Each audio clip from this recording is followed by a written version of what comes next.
You probably already eat some of these foods. That is the part that makes this so frustrating. Turmeric sitting in the spice cupboard, a bag of frozen blueberries in the freezer, garlic on the counter, salmon once a week, and still, stiff fingers wrapping around the morning mug, joints that ache before the day properly begins, skin that looks tired even after a full night of sleep. The foods are not the problem. The preparation is. Every single one of these 10 foods has a method that older generations followed without thinking twice. A method most people today have completely forgotten. That feeling in the morning, you know the one. Before you have even stood up properly, something already feels off. Heaviness in the joints, a kind of resistance that your body puts up against the day. It is not dramatic. It is just there, quietly making everything a little harder than it needs to be. And so you try things. An expensive supplement with a long ingredient list, a juice from a bottle with a wellness word on the label, something you read about, ordered, tried for a week, and then forgot about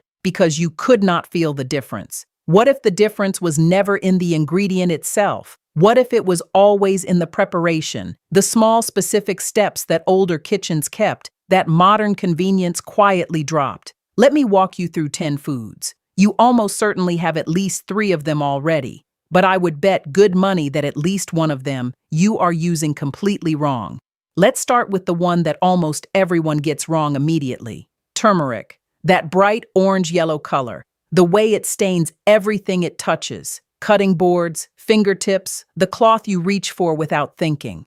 Turmeric has been used in South Asian and Middle Eastern cooking for centuries. Not as a supplement, not as a health product, as food. It went into curries and rice dishes and warm drinks the way salt went into everything else, automatically, without ceremony. And then the modern world discovered it, bottled it, and started selling it back to people who promptly stirred a spoonful into a glass of cold water and waited for something to happen. Nothing happened, because that is not how it works. Here is what people miss. The traditional preparations that use turmeric, golden milk, spiced rice, slow-cooked curries, always combined it with 2 other things, fat and black pepper. This is not a recent supplement trick. This is just how it was always eaten. The fat helps carry it, and the pepper contains a compound called piperine that makes the turmeric significantly more available to the body. Grandmothers in Rajasthan were not thinking about biochemistry. They were thinking about taste and tradition, but the method was right.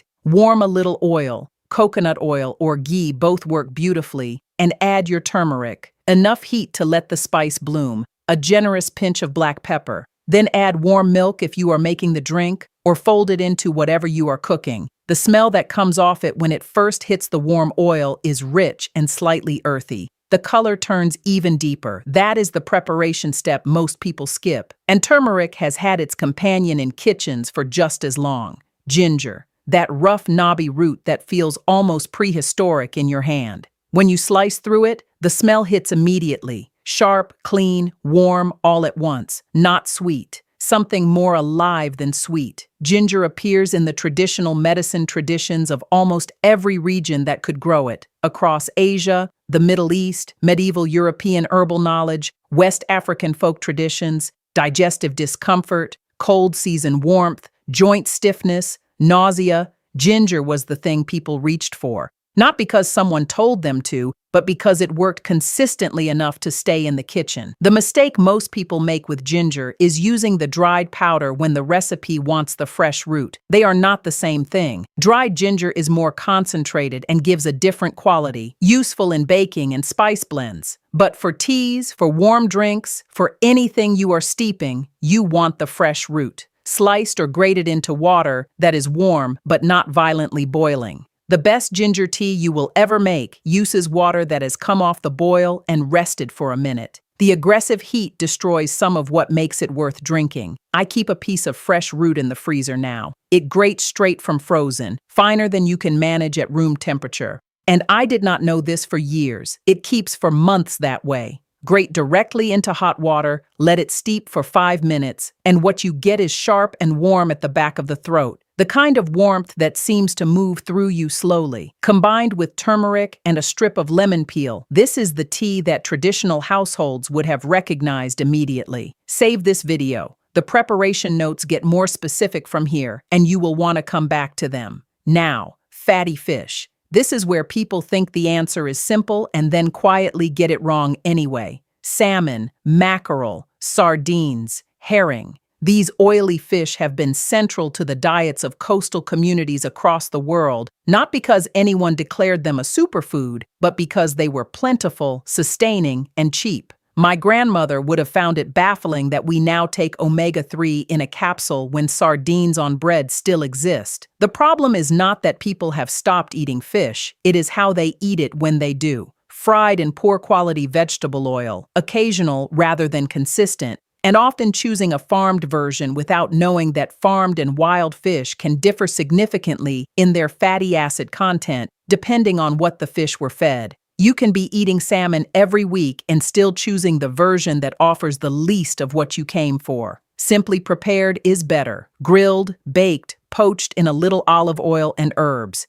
2 to 3 times a week rather than once a month. Mackerel is cheaper than salmon and, I would argue, more flavorful. A tin of sardines in good olive oil on dark rye bread is a meal that fishing communities across Portugal and Norway would recognize as ordinary lunch. Not a health intervention, just lunch. The way mackerel flakes apart on a warm plate, those clean, firm pieces, is one of the most satisfying things in a simple kitchen. This is not complicated food. It was never meant to be. Which brings me to the oil that runs through almost everything in this list. Extra virgin olive oil. Not olive oil, not light olive oil, not pure olive oil. Extra virgin, cold-pressed, stored correctly. These are not the same product. In the Mediterranean kitchen, olive oil was not used sparingly as a finishing touch. It was the primary fat. It went into everything: the cooking, the dressings, drizzled over finished dishes, used for bread, daily, generously, by people whose kitchens produce some of the most studied long-term health patterns in recorded history. What happened when the modern food industry got involved is that olive oil went through extra processing, blending, refining, and the result is a stable, neutral, golden product that keeps well, heats high, and does very little of what makes good olive oil interesting. Light olive oil is heavily processed. Pure olive oil is a blend. Neither of them is what you want. Real extra virgin olive oil should taste like something. There should be a grassiness, a fruitiness, and then, this is the test, a small peppery bite at the back of the throat when you swallow it raw. That pepper is not a flaw. It is the sign that something called oleocanthal is present, a compound the oil is traditionally rich in. If your olive oil goes down smooth and tasteless, you are probably not getting what you paid for. Store it away from heat and light. A dark bottle in a cool cupboard, not on the counter beside the stove, where warmth and light gradually change what is inside. Use it in dressings, drizzled over finished food, and in low to medium heat cooking. It is not ideal for very high heat. That is a different job for a different oil. And then, the food most people think of as a treat rather than a routine. Berries, blueberries in particular, but also tart cherries, strawberries, blackberries, the ones with deep color and that slight tang beneath the sweetness. Traditional communities gathered and ate berries seasonally and then preserved them for the rest of the year. Dried, made into preserves, fermented, stored in honey. The sweetness was secondary to the nourishment, and tart cherries specifically appear in folk traditions for soreness and restless sleep, preserved and consumed as a drink without added sugar, as something reached for when the body needed recovery. The modern mistake is buying the berry in a form that has already done most of the damage. Blueberry juice drink, strawberry-flavored yogurt, a muffin with dried cranberries. The sugar content and processing in those products changes what you are actually eating. Frozen berries, picked at peak season, are frequently better than out-of-season fresh berries that were harvested early and shipped across continents. The freezer is not second best here. It is often genuinely the better choice. And tart cherry is different from sweet cherry. This is a distinction most people have never been told, and it matters. Tart cherry juice, the kind with nothing added, is what the folk traditions were using. Sweet cherries are lovely. They are not the same thing. A small bowl of frozen blueberries thawed overnight beside your morning tea, the way they stain the bowl that deep purple blue, the slight tartness that feels like something is actually happening, that is what daily looks like, not dramatic, just consistent. Now let's talk about the greens, because this is where people give up fastest, and almost always for the wrong reason. Kale, spinach, Swiss chard, dark, crinkled, substantial leaves. The kind of greens that have appeared in traditional diets across the Mediterranean, the Middle East, Eastern Asia, West Africa, almost everywhere that people cooked and ate for long lives. Not because they were on a wellness list, because they were available, filling, and cheap. The mistake with leafy greens, particularly kale, is eating too much of them raw in large quantities. Raw kale in a big salad can feel genuinely harsh on the digestive system. People try it, feel uncomfortable, decide kale is not for them, and go back to iceberg lettuce. The right way is the old way. Wilted, lightly cooked in olive oil with garlic until the leaves go dark and tender, releasing their steam. This combination, dark leafy greens, olive oil, garlic, appears independently across Mediterranean cooking, Asian stir-fry traditions, and Middle Eastern meze. The fact that cultures with no contact with each other arrived at the same method says something about what works. My grandmother never called this health food. She called it what you make when there is not much else. And somehow the not much else was always the most nourishing thing on the table. The smell of garlic hitting warm oil is one of those smells that feels like something is about to go right. The greens folding in, going dark and soft, the steam lifting off the pan. It takes 8 minutes. It does not require effort. It just requires the habit. Next, walnuts. And this one has a detail that I want you to remember because most people have been getting it wrong without knowing it. The wrinkled, brain-shaped halves inside a rough brown shell. Walnuts have appeared in Persian, Turkish, Greek, Eastern European, and South Asian cooking for thousands of years. Eaten raw, pressed into oil, crushed into sauces. They were staple food, not snack food, staple. The mistake is buying the roasted, salted version in a foil bag from a petrol station or a supermarket shelf. The oils in walnuts are delicate. Heat changes them. Salt is not the point. And if those walnuts sat in a warm warehouse or on a sunny display shelf for long enough before you bought them, the oils have gone rancid, and you may not have known it because you have nothing to compare them to. Rancid walnuts taste metallic and bitter in an unpleasant way. Not the natural mild bitterness of a fresh walnut, which is pleasant and clean. A metallic, sharp bitterness that lingers. Most people have eaten rancid walnuts without realizing something was wrong. They just thought they did not particularly like walnuts. Buy them raw. Store them in the refrigerator, or better, the freezer. A small handful each day, not a large bag occasionally. The oils on your fingertips when you break them apart, the papery inner skin, the slightly bitter fresh taste, that is what a walnut should be. Green tea next. And there is a preparation error here that almost every person in the Western world makes every single morning. Pale gold green in a simple cup, steam rising, the dry leaves, or the bag, sitting beside the kettle. Green tea has been part of East Asian food culture for over 1,000 years and has appeared in Ayurvedic and Persian traditions for nearly as long. It is the everyday drink of billions of people, not a health trend. A daily habit so ordinary it barely registers. The mistake is boiling water. You fill the kettle, it boils, you pour it straight over the tea bag and steep it for 5 minutes and then wonder why it tastes harsh and slightly unpleasant. Boiling water damages what makes green tea worth drinking. It makes it bitter and flat in a way that discourages people from continuing. The right temperature is around 80 degrees Celsius, water that has boiled and then rested for a few minutes before you pour it. The right steeping time is 2 to 3 minutes, not 5, not while you wander off and forget it.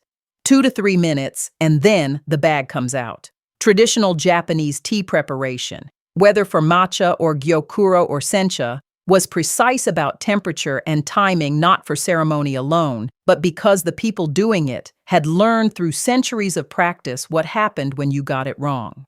The ceremony contained the instruction. Matcha, incidentally, is a different category entirely. Powdered whole leaf, whisked with warm water rather than steeped, you are consuming the entire leaf. A completely different experience from steeped green tea, and one worth trying if you have only ever had the bag. 1 to 2 cups a day prepared correctly, as a consistent routine rather than a wellness experiment you try for a week. That pale, grassy warmth, the subtle clarity that follows a properly made cup. This is where I notice the difference. Now, this next one, please pay attention, because this is the detail that most people go their entire lives without knowing, even if they cook with this ingredient every single day: garlic. A whole bulb on the cutting board. You peel back a clove, the papery skin falling away, and the smell is already there before the knife has touched it.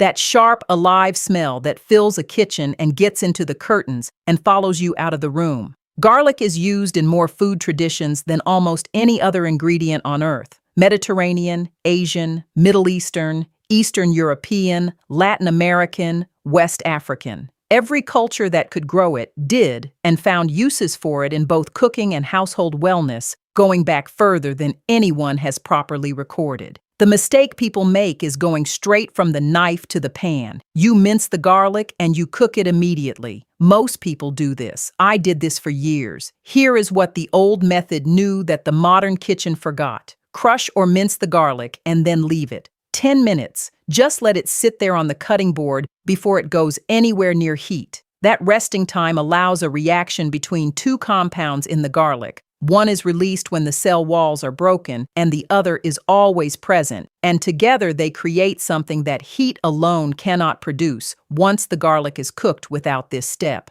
Traditional cooks did this without knowing the chemistry. They knew the results. They knew that garlic prepared this way tasted different and seemed to do more. The 10-minute rest was just part of how it was done. I learned this only a few years ago, and it annoyed me, honestly. I had been cooking with garlic my whole life. My mother cooked with garlic, and neither of us had ever heard about the 10 minutes. That is all it takes. Crush it, walk away, come back, then cook it. If the garlic detail surprised you, tell me in the comments. You would be amazed how many people have been cooking it without that one step their entire lives. And now, the 10th food, the one that takes the most time but requires the least skill and shows more clearly than anything else on this list how much practical knowledge simply walked out of the kitchen when convenience arrived. Bone broth, a big heavy pot on a low flame, the surface barely moving, steam rising steadily, the liquid deepening in color as the hours pass, golden, slightly glossy,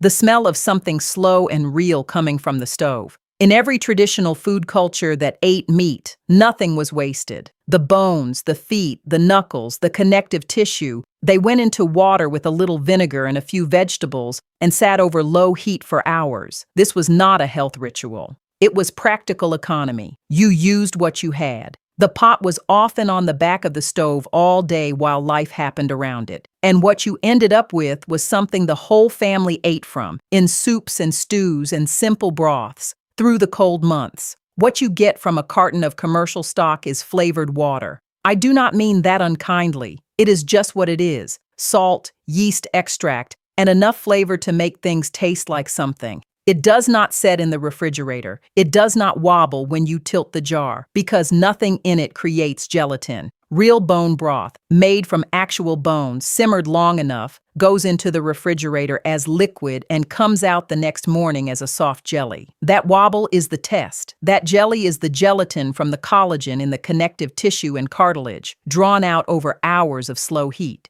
Traditional cooks knew this instinctively. If it did not set, it had not simmered long enough. Ask a butcher for bones. Chicken carcasses are often very cheap or given away. Beef knuckle bones, marrow bones, feet, inexpensive, sometimes free if you ask. A splash of apple cider vinegar goes in at the start. Traditional cooks did not know why this helped, but they knew the broth tasted better and the bones gave more. The vinegar helps draw minerals from the bone over the long simmer. Chicken bones want at least 6 to 8 hours. Beef bones want longer, 12, 16, even 24, over a very low heat. This sounds like a project. It is not really, because most of that time you are simply not in the kitchen. The pot does its work. You do yours. Every hour or two, you come and check that it is barely simmering, not boiling aggressively, and that is all. A jar of good broth cooling on the counter, already starting to set, something green still floating on the surface, and the light catching the shimmer of fat across the top. There is something deeply satisfying about knowing exactly what went in. Bones, water, vinegar, time. That is the whole list. This is the food that shows most honestly what got lost. It was not lost because it was difficult. It was lost because a carton on a shelf was faster, and at some point, fast became the only option anyone considered. That is the story with all 10 of these. They were not lost because they stopped working. They were not replaced because something better came along. They were ordinary. And ordinary things are easy to walk past when a shelf full of labeled products is telling you it has solved the problem. Nothing on this list is exotic. Nothing requires a special shop or an expensive delivery. Turmeric in warm oil with black pepper, fresh ginger grated from the freezer into hot water, oily fish, simply cooked twice a week, good olive oil stored away from the heat, a bowl of frozen berries every morning, greens wilted in oil and garlic, raw walnuts kept cold, green tea made with water just off the boil, garlic rested 10 minutes before it cooks, bones simmered for a day on a low flame. These were not health programs. They were Tuesday. They were what people ate because it was what they had, prepared the way their mothers prepared it, without needing a reason beyond the fact that it was how it was done. The pot of broth sets in the refrigerator. The gelatin firms and wobbles when you lift the jar. You warm a cup of it in the morning before anything else. The steam rises. The color is golden and clear. Your body does not need a complicated program. It needs the same things it has always needed, prepared the way they were always meant to be. Tell me in the comments which of these your family ate when you were growing up. I would love to know which ones were already in your kitchen without anyone calling them anything special.